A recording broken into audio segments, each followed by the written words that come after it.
BSA প্রথমবার ছুটে যায়, আমার মা প্রায় আমার রুমে এসে বসে থাকতো, বসে মানে চিন্তা করতো যে আমি কি হতাশ হয়ে গেলাম কিনা, আমার আমার কি হবে।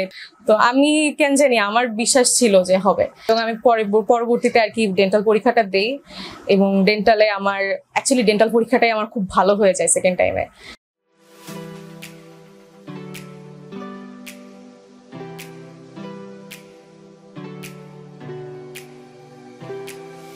আসসালামু আলাইকুম, আমার নাম সুমাইয়া বিনতে ইসলাম রাইসা। আমি এবছর ডেন্টাল ভর্তি পরীক্ষায় 448তম স্থান অধিকার করেছি, এবং আমি বর্তমানে sir Salimullah medical college dental ইউনিটে ভর্তি আছি। আমার অ্যাডমিশন জার্নিটার ব্যাপারে যদি বলি, একটু প্রিভিয়াস কিছু কথা বলতে হবে।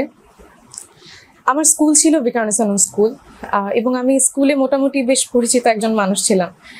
তো আমার স্কুল লাইফে আসলে যদি ভালো করার কথা বলি, আমি মূলত ক্লাস 8-এর পর থেকেই আর কি টপ করার, যেটাকে বলে ফার্স্ট সেকেন্ড থার্ড হওয়া। বিকারুন্নিসা অনেক কম্পিটিটিভ একটা স্কুল, পরিবেশটা মানে এতটা প্রতিযোগিতামূলক একটা পরিবেশ যে এখানে আসলে সার্ভাইভ করাটাই অনেক কঠিন।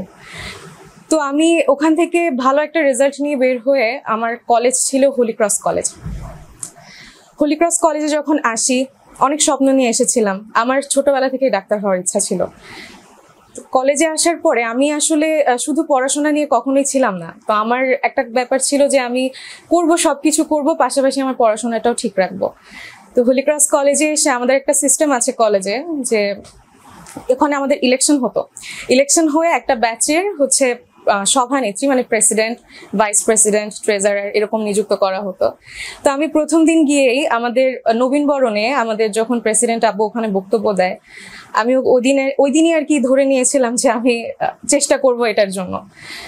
তো আসলে আল্লাহর ইচ্ছায় আমার ওই পদটাও আসে, আমি প্রেসিডেন্ট ছিলাম আমাদের ব্যাচে। তো এমন একটা ব্যাপার ছিল যে মানে হোলি ক্রস কলেজে আমার ব্যাচে আমাকে সবাই চিনতো, পরের ব্যাচেও চিনতো।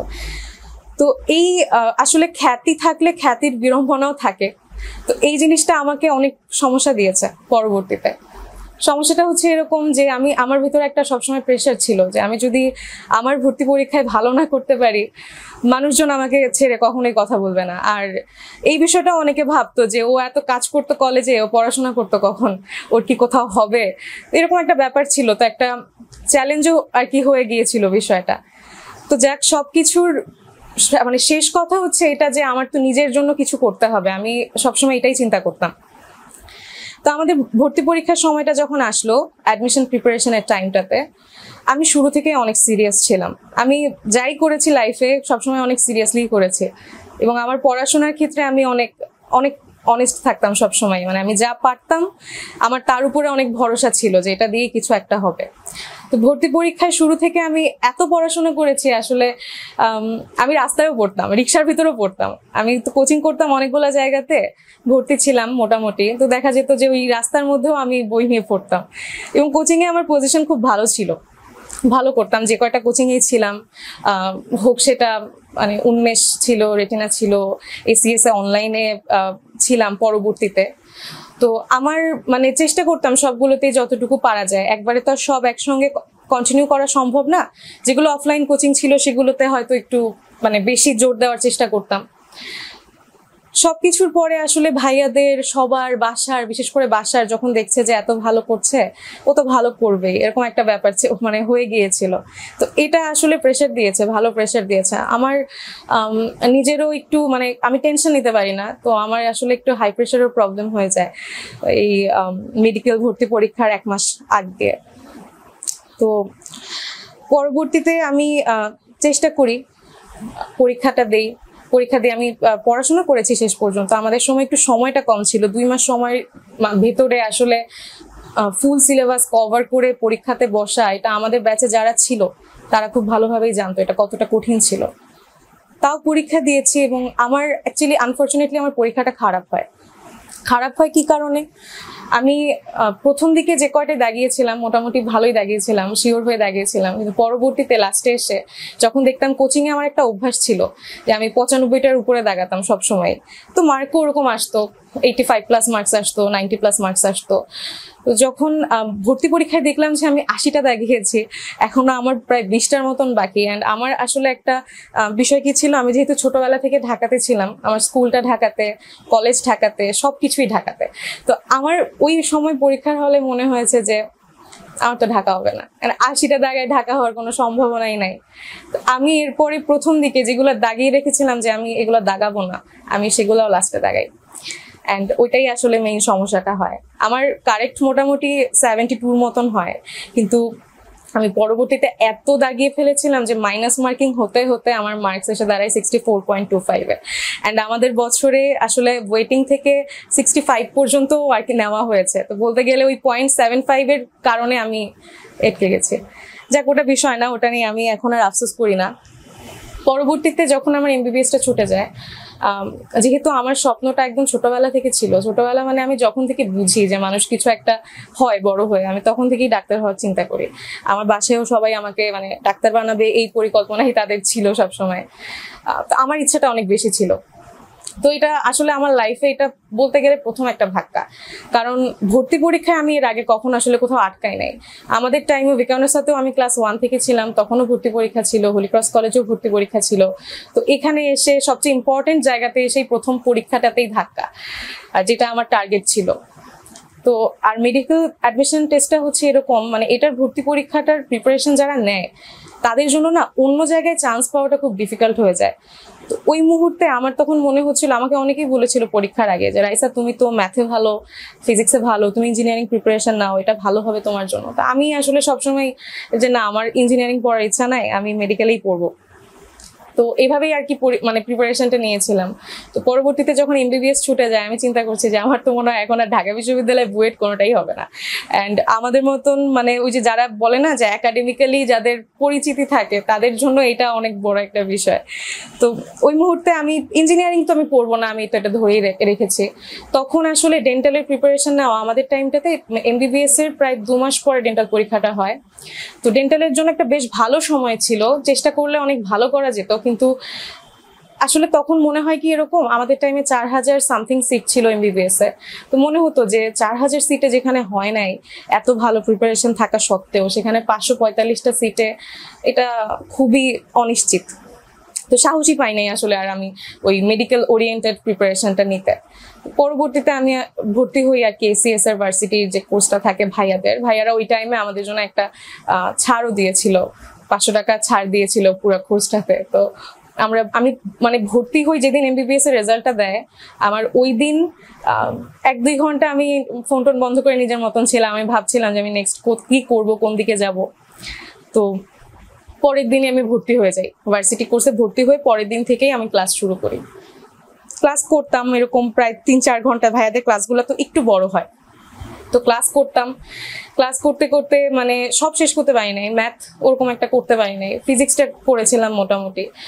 তো আমাদের প্রথম পরীক্ষাটা এরপরে যেটা পরে ডেন্টাল এক্সাম। আমি ডেন্টালে যেহেতু এতদিন 2 মাস আমি মেডিকেল প্রিপারেশনের বাইরে, এখন আমি ম্যাথ করা শুরু করেছি, ফিজিক্স করা শুরু করেছি। তো ওই মুহূর্তে আসলে ওই 1-1.5 দিনের ভিতর যা সম্ভব হয়, যতটুকু দেখা যায় আমি ততটুকু নিয়েই আমি বলে যা হবে হবে, হলে এটা দিয়েই হবে, নাহলে হবে না, এটা বলে আমি হচ্ছে ডেন্টালের পরীক্ষা দিয়েছিলাম। তো ডেন্টাল পরীক্ষার আগে আমি 2 দিন আসলে মানে 2 দিন বলতে 1.5 দিন আমি না ঘুমাই পরীক্ষা দিয়েছি। আসলে পরে মানে কপাল আর কি যেটাকে বলে, আমি অনেককে দেখেছি যে তারা 2 মাস প্রিপারেশন নিয়েছে, হয় নাই, আমার ডেন্টালে হয়ে যায়। তো গত বছর ডেন্টালে আমার প্রথমে এসেছিল এমএজি ওসমানী মেডিকেল কলেজ সিলেটে, পরে আর কি মাইগ্রেশন করে ময়মনসিংহ মেডিকেলে চলে আসে। তো ডেন্টালে হওয়ার পর আমার যেহেতু ডাক্তার হওয়ার পরিকল্পনা, আমি আর কোনো দিক আসলে ওভাবে চিন্তাই করি না, আমি মানে সিদ্ধান্ত নেই যে আমি ভর্তি হব। তো ডেন্টালে হওয়ার পরেও আমার বাসায় আসলে আমার মা একটু মানে কষ্ট পান। উনি কেন কষ্ট পান, উনি মানে চেয়েছিলেন যে আমাকে ঢাকায় রাখবেন। আর আমার হয়েছে অনেক দূরে, মানে সিলেট, প্রথমে তো সিলেট বহুত দূরে, এখান থেকে যেতে অনেকক্ষণ লাগে। তারপর ময়মনসিংহ আসার পর একটু মানে রিল্যাক্সড হন। তারপরও মানে তাদের একটা কথা যে আমি ঢাকায় থাকি, তাদের সাথে থাকি। এবং প্রথম প্রথম এটা নিয়েও অনেকে আসলে বাহির থেকে এত মানুষ আমাদের দেশে ডেন্টালটাকে নিয়েও অনেক মানুষ অনেক রকম চোখে দেখে, মানে অনেকে বলছিল যে দরকার নাই ভর্তি হওয়ার, আবার সেকেন্ড টাইম দিলে, আর তখন আমাদের ছিল 8 মার্ক কাটবে, যেটা পরে এসে 10 করে দেওয়া হয়েছে আমাদের বছর থেকে। তো এরকম বিভিন্ন বিষয় আর কি বলছিল, কিন্তু আমার আসলে যেটা কথা ছিল যে আমি আগে আমার লাইফটা সিকিউর করতে চাই। আমার ডাক্তার হওয়ার প্ল্যান, পরের বার যে আমার সেকেন্ড বার যে আমার মেডিকেল আবার হবে এটার কোনো গ্যারান্টি নাই। সো এত বড় সুযোগ ছেড়ে আমি আসলে সারা জীবন আফসোস করতে চাই না, তো আমি ডেন্টালেই ভর্তি হই। আর ডেন্টাল পরীক্ষার ঠিক পরের দিন ঢাকা বিশ্ববিদ্যালয় বি ইউনিটের এক্সাম ছিল, তা আমি সেটাও দেই। আমি ওটা নিয়ে একটু বেশি কনফিডেন্ট ছিলাম কেন জানি, কারণ আমার বাংলাটা আমার খুব ভালো লাগে এবং ওখানে আমার বেশ ভালো পজিশন আসে। আমার পজিশন ওখানে এসেছিল 148 ওই ইউনিটে, অ্যান্ড আমার ইকোনমিক্স এসেছিল। আমি ভর্তি হই নাই, আমার যেহেতু আমার মেডিকেলের দিকে ইচ্ছা। পরে মা বললো যে এত কষ্ট করে এতদিন ভার্সিটি প্রিপারেশনটা নিলা, একটা গুচ্ছ পরীক্ষাটা অন্তত দাও। তো পরবর্তীতে আমি আর কি গুচ্ছ পরীক্ষাটা দিই, ওখানে আমার পজিশন 1000 সামথিং এসেছিল, মানে ওখানেও ভালোই এসেছিল। তো আমার প্রথমবারের অ্যাডমিশন আমি আর কোথাও বসি নাই, আমার অ্যাডমিশন জার্নি ওখানেই আর কি শেষ। তো প্রথমবার এটা হওয়ার পরে আমি যখন ময়মনসিংহ মেডিকেলে মোটামুটি ভর্তি টর্তি হলাম, সবকিছু ঠিকঠাক হলো। আমি এখন সেকেন্ড টাইমের প্রিপারেশন নিব। দুইটা লক্ষ্য ছিল, প্রথমত এমবিবিএস এ যেহেতু ইচ্ছা ছিল আমার, আবার একটু গবেষণার দিকে যাওয়ার ইচ্ছা ছিল। তো গবেষণার ক্ষেত্রে নিউরো ডিপার্টমেন্টটা অনেক ভালো একটা ডিপার্টমেন্ট। তো নিউরোতে অনেক সুযোগ থাকে, অনেক গবেষণা করার সুযোগ আছে। তো আমি ভেবেছিলাম যে যদি এমবিবিএস হয় তো আমি নিউরো সাইডে যাব, গিয়ে পরে আমি রিসার্চিং এ মানে যোগ দিব। তো ওইটাও একটা ইন্টেনশন ছিল। আরেকটা ইন্টেনশন যেটা আমার আর কি বেশি ইচ্ছা ছিল, আমি সবসময় এটাই বলতাম যে আমি ঢাকায় আসবো। ইভেন এমবিবিএস এর জন্য যখন আমি মানে আল্লাহর কাছে দোয়া করতাম, এটাই বলতাম যে আল্লাহ তুমি যদি এমবিবিএস আনো আমাকে ঢাকাই আনো, হোক সেটা যত কষ্টের। তো আমি আসলে ওভাবেই প্রিপারেশন নিয়েছি। মানে মানুষ অনেক কিছু বলতো যে, তো অনেকেই আর কি বলতো যে হবে না, এত মার্ক কেটে, তখনও তো সবাই জানতো 8 কাটবে, যে 8 কেটে ঢাকায় আসা। কিন্তু হ্যাঁ, আমাদের বছর আমাদের সিনিয়র যারা ছিলেন 1-2জন ওনারা ঢাকায় আর কি আসতে পেরেছিলেন, মুগদা মেডিকেল পর্যন্ত আমি শুনেছি তারা আসতে পেরেছিলেন। তো আমার ওইটাই ভরসা ছিল যে আমি যদি এত মার্কস পাই, আমি যদি 90-র কাছাকাছি মার্কস পাই, আমার তো 8 কাটলেও প্রবলেম হচ্ছে না, আমি ঢাকায় চলে আসতে পারবো। তো আমি ভেবেছিলাম যে আমার এমবিবিএস হয়তো হবে, ভালো কিছু হবে।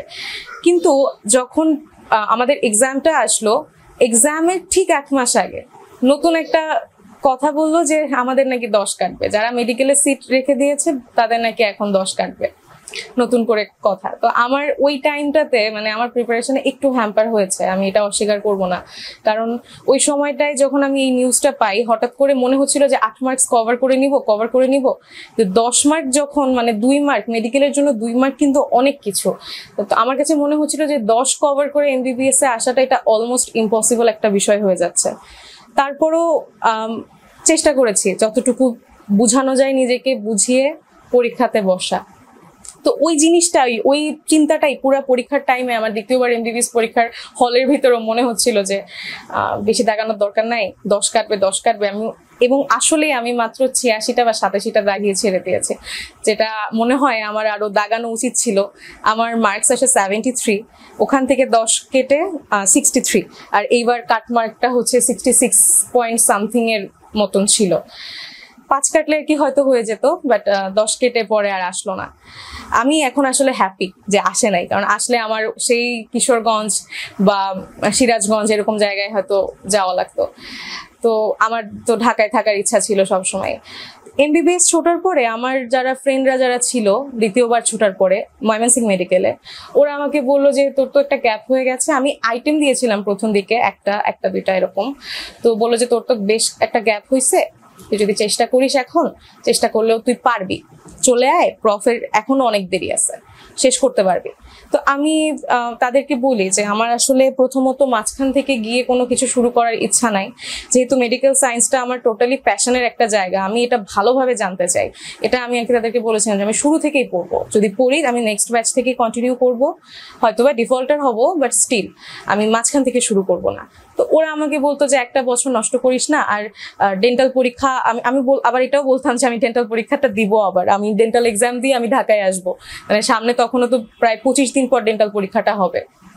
তা আমি তারা যখন এই কথাগুলো বলতো, আমার এই কথা শুনে তারা উল্টা আরো বলতো যে তোর মাথা নষ্ট হয়ে গেছে, এসব ভুলভাল কথা বলিস না, 545 সিটে 10 কেটে তুই ঢাকায় যাবি, এটা এটা একটা আজব ব্যাপার, এটা হবে না, কখনোই হবে না, এটা কখনো হয় নাই। তো আমি কেন জানি আমার বিশ্বাস ছিল যে হবে। আর একটা মিশনে নামছি, সেই মিশনটা যতক্ষণ না শেষ হচ্ছে সেখান থেকে মাঝপথে আসার তো কোনো মানে নাই। আমার কথাই এটা ছিল।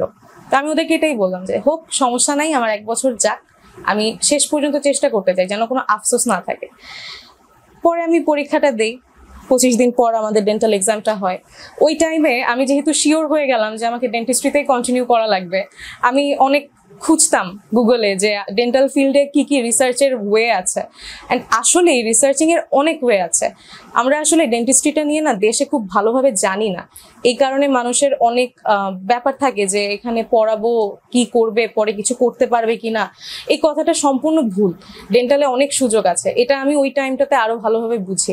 তো আমি তখন নিজেকে বুঝাই যে না, আমি যদি ঢাকায় আসতে পারি, আমি হয়তো আরেকটু ফ্যাসিলিটিস পাবো, আরো ভালোভাবে আমি আমার প্রফেশনটাকে জানতে পারবো, আরো এখানে অনেক কিছু করার সুযোগ আছে। সো ঢাকায় আসা লাগবে, আমি নিজেকে আর কি একটু ভালোভাবে বুঝাই ওই সময়টাতে। এবং আমি পরবর্তীতে আর কি ডেন্টাল পরীক্ষাটা দেই, এবং ডেন্টালে আমার অ্যাকচুয়ালি ডেন্টাল পরীক্ষাটাই আমার খুব ভালো হয়ে যায়। সেকেন্ড টাইমে আমার মার্কস এসেছিল 84, ওটা 10 কেটে আমার প্রথমে ঢাকায় আসে নাই, সলিমুল্লায় আসে নাই, প্রথমে মানে বাইরে আসছিল। কিন্তু মানে আমি পরে ভর্তি হই যে ঠিক আছে, আমার যেহেতু এই বছর অনেক MBBS এ চান্স প্রাপ্ত লোকজন ডেন্টালে পরীক্ষা দিয়েছিল, প্রায় 187 জনের মতন। তো আমার কাছে মনে হলো যে ওরা যদি পরীক্ষা না দিত, আমার তো এমনিই চলে আসতো সামনে, তো আসার একটা বিশাল চান্স আছে। সো আমি ভর্তিটা হই, আমি এটাই আর কি পরে বললাম বাসায়। পরে আমি ভর্তি হয়েছি এবং প্রথম মাইগ্রেশনে আমার সলিমুল্লাতে চলে আসে। তো আসলে আলহামদুলিল্লাহ, আমি এখন বলি যে আমার খুব ভালো হয়েছে যে আমার সিটটা ছিল। আদারওয়াইজ আমার সেকেন্ড টাইমেও হয়তো বা সিরাজগঞ্জ যেতে হতো বা কিশোরগঞ্জ যেতে হতো। আমি বলছি না জায়গাগুলো খারাপ, বাট আমার জন্য সুইটেবল না। আমার মানে আমি গিয়ে ওখানে থাকতে পারতাম না। আর আমার মা অনেক কান্নাকাটি করতো যখন মানে আমি প্রায় তাকে বলতাম যে যদি আমার ডেন্টালে না হয়, আমাকে ময়মনসিং যেতে হবে, মেন্টালি প্রিপেয়ার্ড হও। দেখতাম তখনই মা কান্না করছে। তো এই বিষয়গুলাই যে সেখান থেকে আসলে আমার ঢাকায় যে চলে এসেছে, এটা আমার জন্য যে কতটা ব্লেসিং, এবং আমার অ্যাকচুয়ালি কোনো রিগ্রেট নাই। আমি যতই বলি যে আমি MBBS এ গিয়ে নিউরোতে যাব, এটা তো আসলে মানে এটা তো ফিক্স কোনো কিছু না, কারণ MBBS এ অনেক অপশন থাকে। আর অপশন যখন অনেক বেশি থাকে, মানুষের শিফট করার অনেক মানে ওয়ে চলে আসে। তো পরবর্তীতে গিয়ে হয়তো ইন্টেনশন চেঞ্জ হয়ে যেত, হতেই পারতো। তো সেখানে এখন যে লাইনেই থাকে, আমি ডাক্তার হচ্ছি, এটাই হচ্ছে আমার মানে সবচেয়ে শান্তির বিষয়। এবং ঢাকাতে আছি, বাসায় থেকে পড়াশোনা করতে পারবো। তো এটাই আর কি আমার মানে সবকিছুর ভেতরে একটা জিনিস আমি বলবো যে আমি কখনো আমার সৃষ্টিকর্তার কাছে এই কোয়েশ্চেন করি নাই যে আমি তো এত ভালো করতাম, এত ভালো ছিলাম, আমার থেকেও কম প্রিপারেশন নিয়ে অনেক মানুষজন মেডিকেলে চান্স পেয়েছে, তাহলে আমার হলো না কেন? আমি এই কোয়েশ্চেনটা কখনোই করি নাই। এবং আমার এটাই মনে আছে যে আসলে আল্লাহ আমার দোয়া কবুল করেছেন, কারণ প্রথম থেকে আমি একটা কথাই বলতাম যে আল্লাহ তুমি আমাকে ঢাকাতে একটা সিট দিও। মানে এটা বলতাম না যে আমাকে তুমি MBBS এ দাও আর এখানে দাও, বলতাম ঢাকাতে একটা সিট দিও। আর আসলে আলটিমেটলি ঢাকাতেই নিয়ে আসছেন আল্লাহ। তো আমি আসলে খুশি। আর পুরো টাইমটাতে আমি এটা বলবো যে আমি মেন্টালি চেষ্টা করতাম নিজেকে অনেক কাউন্সেলিং করার, নিজেকে নিজে বুঝাতাম যে না, ঠিক থাকা লাগবে, আমার নিজের পড়াশোনার উপরে নিজেকে বিশ্বাস রাখতে হবে, আল্লাহর উপর বিশ্বাস রাখা লাগবে। আর আমার মা যখন MBBS এ প্রথমবার ছুটে যায়, আমার মা প্রায় আমার রুমে এসে বসে থাকতো, বসে মানে চিন্তা করতো যে আমি কি হতাশ হয়ে গেলাম কিনা, আমার কি হবে, পরে আমি কি পড়াশোনা করছি কিনা। তো প্রায় এসে বলতো যে তোমার যে কোথায় হবে, আমার খুব চিন্তা হয়। তো আমি আর কি মাকে এই কথাটা আর কি বলতাম যে মা, যদি এমনও হয় যে আমার কোথাও হলো না, বা আমাকে শেষে গিয়ে মানে একটা জাস্ট কথার কথা যে আমাকে বাংলা নিয়ে পড়তে হচ্ছে, তুমি দেখবা যে আমি দেশের বিশিষ্ট ভাষাবিদ হয়ে বের হবো। আমি মাকে এই কথাটা অলওয়েজ বলতাম যে আমি যেই জায়গায় যাব সেই জায়গায় শাইন করবে, এটা আমার বিশ্বাস।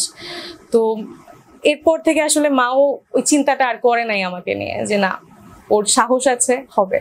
তো এটাই যে আমার জুনিয়র যারা আছে তাদেরকে আমি এটাই বলবো, অনেক সময় আমাদের অনেক ইন্টেনশন থাকে একটা জায়গায় যাওয়ার, হয়তো এটা হয় না, তো এটা কোনো বিষয় না। আল্লাহ আসলে তোমাকে সেখানেই নিয়ে যাবে যেখানে তুমি সবচেয়ে বেশি স্যুট করো এবং তুমি সেখানে অনেক শাইন করতে পারবা। বাট আমাদের মানুষের সমস্যা যেটা, আমরা যেটা চাই ওইটা যদি বাই এনি চান্স না পাই, আমাদেরকে যত ভালো জায়গায় দেওয়া হোক না কেন, আমরা ওই জিনিসটা নিয়ে চিন্তা করতে থাকি যে এটা হয় নাই, ওইটা পাই নাই, আমার ওইটা দরকার ছিল, এখন যেটাই আছি সেটা তো আমার দরকার ছিল না। এটা করলে যেটা হয়, যেখানে আমরা এখন আছি সেখানেও আমরা কোনো কাজ করি না, আলটিমেটলি কোনো কিছুই হয় না। তো এটা আসলে করা উচিত না। আমার মনে হয় যেখানেই আল্লাহ দিছে, এত চেষ্টার পরে, এত পরিশ্রমের পরে সব শেষ গিয়ে যেটা আসবে সেখানেই বেস্ট হতে চেষ্টা করা উচিত। আর আমার ডেন্টালের যারা মানে ক্লাসমেট যারা এখন হয়েছে নতুন বা যারা আগেও ছিল, ডেন্টালের স্টুডেন্টদের ভেতরে আমি একটা জিনিস অলওয়েজ দেখতাম, তারা একটা হীনমন্যতায় ভুগতো। কারণ তারা এমবিবিএস এ চেষ্টা করেছিল, পরীক্ষাটা এইভাবে হয়, প্রথমে এমবিবিএস পরীক্ষা হয়, পরে ডেন্টাল পরীক্ষা হয়। তো তারা এমবিবিএস এ চেষ্টা করেছিল, হয় নাই, তারপর গিয়ে ডেন্টালে আসছে, তারপর ডেন্টালে হয়েছে। তারা মনে করে আমরা মনে হয় সবসময় একটু পিছে, আমাদেরকে দিয়ে মনে হয় হবে না, এরকম অনেক রকমের হীনমন্যতা থাকে। আমি বলবো এরকম হীনমন্যতার কোনোই কারণ নাই, কারণ যথেষ্ট কম্পিটিটিভ একটা পরীক্ষা, এত কঠিন একটা জায়গাতে এত মানুষের সাথে লড়াই করে এসে এখানে ঢোকা এটা সহজ বিষয় না। আর যারা নেক্সট ডে ইন ফিউচার যারা মানে এরকম পরীক্ষা দিবে, হয়তো এমবিবিএস এ হবে না, ডেন্টালে আসবে, কারণ এটা একটা চিত্র, এটা প্রতি বছরই হয়। তো তাদেরকে আমি এটাই বলবো যে হীনমন্যতায় না ভুগে আগে তুমি এই ফিল্ডটা নিয়ে দেখবা যে এই ফিল্ডে অ্যাকচুয়ালি কি কি করার আছে, এবং তুমি একটা দৃষ্টান্ত তৈরি করে দিয়ে যাও যে না, এইখান থেকে অনেক মানুষ আছে, অনেক ডাক্তার আছে আমাদের এই লাইনে, আমাদের স্যাররা যারা অনেক ভালো আছেন, কিন্তু ওনারা না আসলে নিজেদের ব্র্যান্ডিং করেন না। তো যার কারণে ডেন্টাল নিয়ে মানুষের খুব একটা ভালো ধারণা নাই। তো তোমরা চেষ্টা করবা সেই দৃষ্টান্তটা তৈরি করার, অ্যান্ড সামনে এগিয়ে এসে এই জিনিসটা সম্পর্কে জানানোর। বাংলাদেশের মানুষ ডেন্টালের কোর্সের নামটা যে বিডিএস, এটাই অনেকে জানে না। তো এটাই বলছি যে তোমরা চেষ্টা করবা এই জিনিসটাকে ঠিক করার, শুধু শুধু হীনমন্যতায় ভুগে অ্যাকচুয়ালি কোনো লাভই হবে না। তো এটাই আর কি, এটাই আমার অ্যাডমিশন জার্নি ছিল। আমি যতটুকু পেরেছি সেখান থেকে নেওয়ার, ততটুকু আমি দেওয়ার চেষ্টা করেছি। আই হোপ এটা সবার জন্য ভালো হবে, এবং আমার এই জার্নিতে যত মানুষ আমাকে সাহায্য করেছে আমি প্রত্যেকের কাছে কৃতজ্ঞ। সেটা আমার কলেজের টিচার হোক, স্কুলের টিচার হোক, বা আমার অ্যাডমিশন টাইমে আমার ভাইয়ারা, একজন আপু ছিলেন সুমাইয়া আপু, উনি, আমি প্রত্যেকের কাছে অনেক কৃতজ্ঞ, এবং আমি সবাইকে মনে রাখবো। ধন্যবাদ।